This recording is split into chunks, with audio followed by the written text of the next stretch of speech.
હજુ મને મારો જવાબ નથી મળ્યો સર. આ ધ્યાન તમે કહો છો, ઇઝ ધ્યાન મેડિટેશન?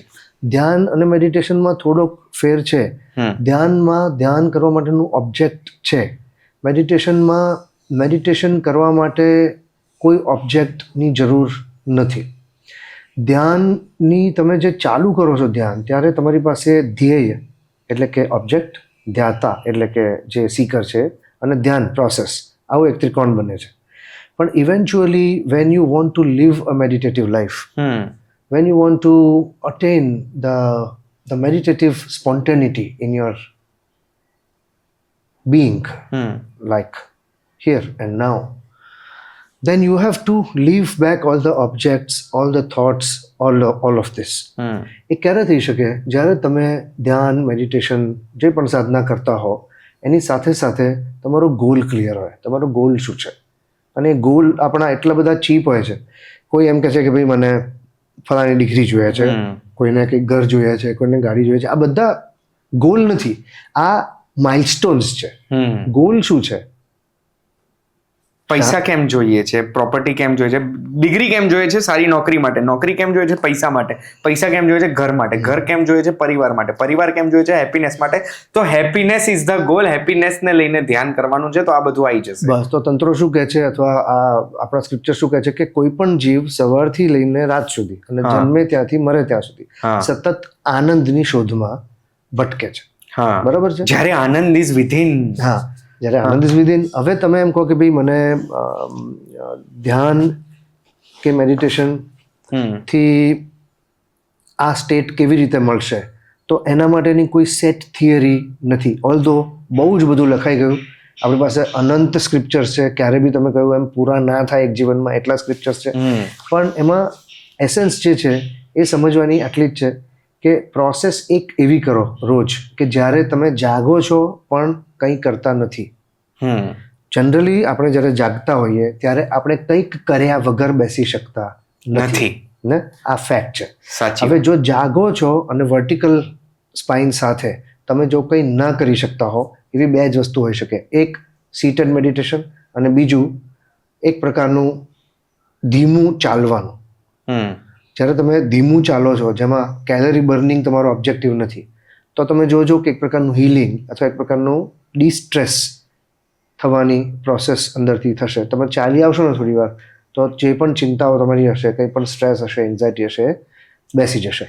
એન્ડ્રુ હુબરમેન છે ને, એક સાયકોલોજીસ્ટ છે, જોરદાર ન્યુરોસાયન્ટિસ્ટ છે. તો એન્ડ્રુ હુબરમેનનું એક પોડકાસ્ટ મેં સાંભળ્યું છે. એમાં એ કહે છે કે સવારે તમે જાગો ત્યારે કોર્ટિઝોલ હાઈ હોય, જે તમને જગાડવા માટે જરૂરી છે. કોર્ટિઝોલ એટલે સ્ટ્રેસ હોર્મોન. તો કોર્ટિઝોલને કંટ્રોલ કરવા માટે ફોરવર્ડ એમ્બ્યુલેશન કેવું કંઈક કહે એને, કે તમે ચાલો ને, કે જ્યારે મોશન તમારા આંખોમાંથી બધું પાછળ જાય, તમે સવારે જાગીને જ્યારે ચાલો ને, તો ઓટોમેટિકલી સ્ટ્રેસ ઓછો થઈ જાય. બરાબર. આ બસ હું આજ કનેક્ટ કરી રહ્યો છું કે જે તમે અત્યારે કીધું કે ઝેનમાં બી એક એવી પ્રેક્ટિસ છે સ્લો વોકિંગની. લોકો સર્કલમાં જ ચાલે, કારણ કે if you have to walk then you have to look at the path. તો તમારું માઇન્ડ ડિસ્ટ્રેક્ટ થાય કે ભાઈ કયા રસ્તે જઉં છું, પાછો જવું કે નહીં. તો લોકો એક સર્ક્યુલર રૂટ બનાવે અને સર્ક્યુલર રૂટમાં ધીમે ધીમે ચાલે અને એમાં મેડિટેશન થઈ જાય. કારણ કે આમ મેડિટેશન બોડી ઉપર ઘણા બધા પ્રોબ્લેમ્સ ઊભા કરી શકે. જો વધારે પડતો કોઈ માણસ મેડિટેશન કરવા માંડે, ફોર એક્ઝામ્પલ એક સમય એવો હતો કે જ્યારે હું 16-17 કલાક મેડિટેશનમાં એક દિવસમાં બેસતો હતો. એક સ્પેસિફિક યાગ હતો એ સમયે. એ દરમિયાનમાં ખાવા પીવાનું બી લિમિટેડ હોય, એક્સરસાઇઝ હોય નહીં, કશું જ ના હોય. તો એ એક ફેઝ મેં કર્યો એવો અમુક દિવસોનો. એ પછી મારી બહુ જ શરીરમાં વીકનેસીસ ઊભી થઈ ગઈ, ઘણા બધા સ્ટીફનેસના પેઇન ઊભા થઈ ગયા, આવું બધું ઊભું થઈ જાય.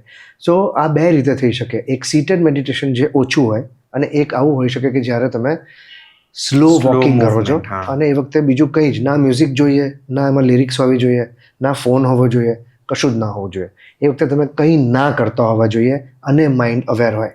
આવી એક પદ્ધતિ જો આપણે અપનાવીએ રોજના જીવનમાં, તો એ હીલિંગ અને ઇન્ટેલિજન્સિયા એ બંનેને સિંક્રોનાઇઝડ રાખે. નહીતર ઇન્ટેલેક્ટ બહુ જ કામ કર્યા કરે તો હિલિંગ જતું રહે. વધારે પડતું હિલિંગ થઈ જાય તો માણસ એવો ચીલ થઈ જાય કે કંઈ કરવાની જરૂર નથી, બધું આપમેળે ચાલે છે. તો પછી તમે કહો છો એવો પેલો આળસમાં જતો રહે. તો એ બંનેને સિંકમાં અને બેલેન્સમાં રાખવા હોય તો આપણે કંઈક એક પ્રવૃત્તિ આવી કરવી પડે કે જે માઇન્ડને સેલ્ફ હિલિંગ કરવા માટે સમય આપે. માઇન્ડ સેલ્ફ હિલિંગ મિકેનિઝમ છે. જેમ શરીર સેલ્ફ હિલિંગ મિકેનિઝમ છે, કુદરત સેલ્ફ હિલિંગ મિકેનિઝમ છે. આ કોઈ બી પ્લોટ હોય ત્યાં આગળ તમે સફાઈ કરો, JCB ચલાવો, આ બધું કરો, પછી તમે ત્યાં આગળ પાર્ટી કરીને બધું કર્યું, હવે તમે મૂકી દીધું આ પ્લોટને, પછી 5 વર્ષ પછી આવો તો પાછા ઝાડી ઝાકરા, ઝાડ પાન, જીવડા, બધું ત્યાંના જીવો બધું ઊભું થઈ ગયું હોય, વૃક્ષો ઉગી ગયા હોય, વેલા થઈ ગયા. માઇન્ડ એવું છે, માઇન્ડ એવું છે, એને મૂકી દેવું પડે, પણ આપણે મૂકતા નથી. અને એમાં આ બંદૂક, વાંદરાના હાથમાં જે બંદૂક છે એના કારણે લોચો. બસ. તો સર આજકાલ આ ડિપ્રેશન ને એ બધું કેમ આટલું વધારે થઈ રહ્યું છે? અને એમાં બી સ્પેસિફિકલી બાળકો, હું નોટિસ કરી રહ્યો છું 10, 12, 14 વર્ષના બાળકો, મને એન્ઝાઇટી. આ સાચે એન્ઝાઇટી છે કે વધારે ડાયગ્નોસિસ થઈ રહ્યું છે કે એમને આવું કન્ટેન્ટના માધ્યમથી કહેવામાં આવી રહ્યું છે કે એન્ઝાઇટી? 3 વસ્તુઓ છે. એક છે પેરેન્ટ્સનું બિહેવિયર. બચ્ચા કોરી સ્લેટ છે, મંકી સી મંકી ડુ. જેવું પેરેન્ટ કરે છે, જે પ્રકારનું ઇમોશન પેરેન્ટ થ્રો કરે છે, એક્સપ્રેશન થ્રો કરે છે, એ સતત કેચ કરી રહ્યું છે. 0 થી 2 વર્ષનું હતું ત્યાં સુધીમાં તો એણે તમને માપી લીધા છે આખા. આ મેં નોટિસ કરેલું છે. મારો દીકરો 5 વર્ષનો છે સર. આપણે એને કહીએ ને, મેં સ્ટાર્ટિંગમાં તરત મને પકડાઈ ગઈ હતી, જે તમે વાત કીધી ને, આપણે એને કહીએ આવું કર તો એ ના કરે. અમે જે કરીએ છીએ, અમને જે વાતમાં ગુસ્સો આવે છે એના માતા પિતાને, એ જોઈને એને એ વાતોમાં ગુસ્સો આવવા લાગ્યો, એનું વર્તન અમારા જેવું થઈ ગયું. અને ત્યારે જ મેં નક્કી કરી લીધું હતું કે આને આપણે કંઈ શીખવાડવું હશે તો એ પહેલા આપણે આપણા જીવનમાં ઉતારવું પડશે. સોરી, અહીંયાથી આપણે મંકી સી મંકી ડુ, બિલકુલ બરાબર.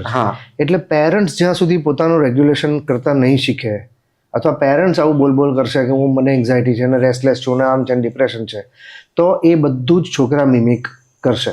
અને માત્ર બહારથી મિમિક નહીં કરે, એ અંદર ફીલ બી કરશે. કારણ કે છોકરા માત્ર વર્ડ્સ નથી પકડતા, છોકરા તમને આખું સ્કેન કરી નાખે છે. અને સ્કેન કરેલી એનર્જી એ આખી પોતે એમ્બ્રેસ કરી નાખી શકે છે, અંદર એબ્ઝોર્બ કરી નાખી શકે છે. એક. બીજું, જંક ફૂડ અથવા પ્રોસેસ્ડ ફૂડ, શુગર્સ, એ બધું. જેટલું junk food, sugar, processed food છોકરા ખાય એટલું એનું હોર્મોનલ પિક્ચર બગડે. અને હોર્મોનલ પિક્ચર બગડે એટલે આજે નહીં ને કાલે food induced problems, psychological depression જેવા ઊભા થઈ શકે. ફૂડ ડિસઓર્ડર્સ, ઇટિંગ ડિસઓર્ડર્સ ઊભા થઈ શકે. એ ના કરો તમે, પછી એના પર કંટ્રોલ મૂકી દો કે આ નથી ખાવાનું, આમ જ કરવાનું છે, એટલે પછી એનું બિહેવિયરલ બીજા પ્રોબ્લેમ્સ ઊભા થાય કે ના હું તો કરીશ જ, આમ કરીશ જ, રૂમમાં જતો રહે, લોક કરી દે. અને ત્રીજું, ડિજિટલ ડિપેન્ડન્સમાં જે ડોપામાઇનનો સ્પાઇક આયા કરે, એ એટલો બધો હાઈ હોય છે બચ્ચાઓમાં કે પછી એ જ શીખ કરે. અને એ ના મળે એટલે પછી એ ડિપ્રેશનમાં અથવા અગ્રેશનમાં જતો રહે. એટલે 3 વસ્તુ છે, પેરેન્ટલ, જંક ફૂડનું અને ડિજિટલ.